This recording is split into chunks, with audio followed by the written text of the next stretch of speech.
qui nous sépare de Dieu. Le péché ne fait pas que nous rendre imparfaits, il nous sépare de Dieu.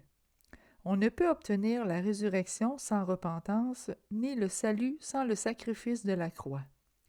Dans la Sainte Bible, Ésaïe chapitre 59, verset 2 nous l'explique. Mais ce sont vos crimes qui mettent une séparation entre vous et Dieu. Ce sont vos péchés qui vous cachent sa face et l'empêchent de vous écouter. Dieu est saint. Il a le péché en horreur et depuis notre naissance, nous vivons dans le péché par la pensée, par la parole et par les actes. Beaucoup de choses qui sont permises ou légalisées par la société sont en fait des péchés aux yeux de Dieu, tels que décrits dans le livre de sa parole, la Bible.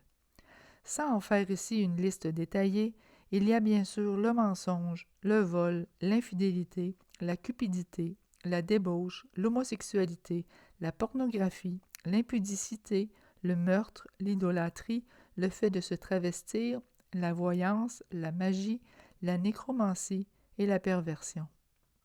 Et il est inutile de passer à l'acte pour commettre un péché aux yeux de notre Créateur. Seule une pensée suffit à lui déplaire, c'est un affront envers lui.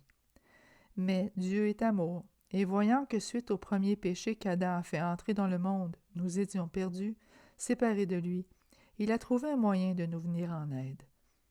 Comme écrit dans l'Évangile de Jean au chapitre 3, verset 16, « Car Dieu a tant aimé le monde qu'il a donné son Fils unique, afin que quiconque croit en lui ne périsse point, mais qu'il ait la vie éternelle. » Par la croix, Jésus a reçu le salaire de nos péchés, la mort.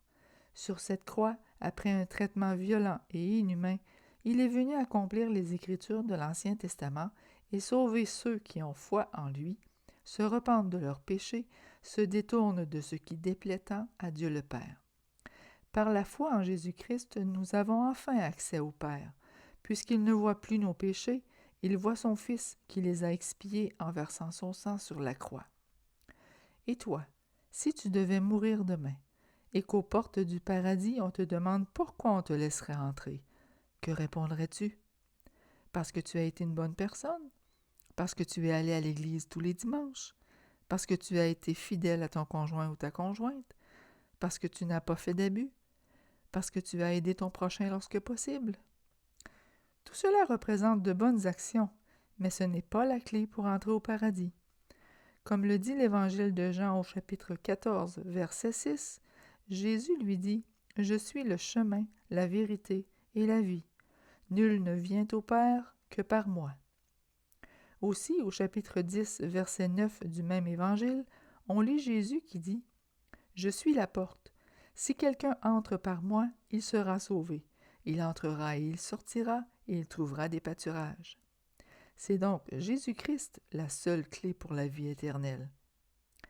Au final, il est préférable de délaisser tout ce qu'on ne peut conserver et qui est de ce monde, pour obtenir ce qu'on ne peut jamais perdre, le salut en Jésus-Christ.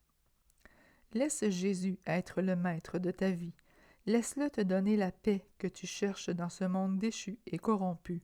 Rien de cette terre ne peut te rassasier comme Jésus peut le faire. Évangile de Jean, chapitre 6, verset 35, Jésus dit « Je suis le pain de vie.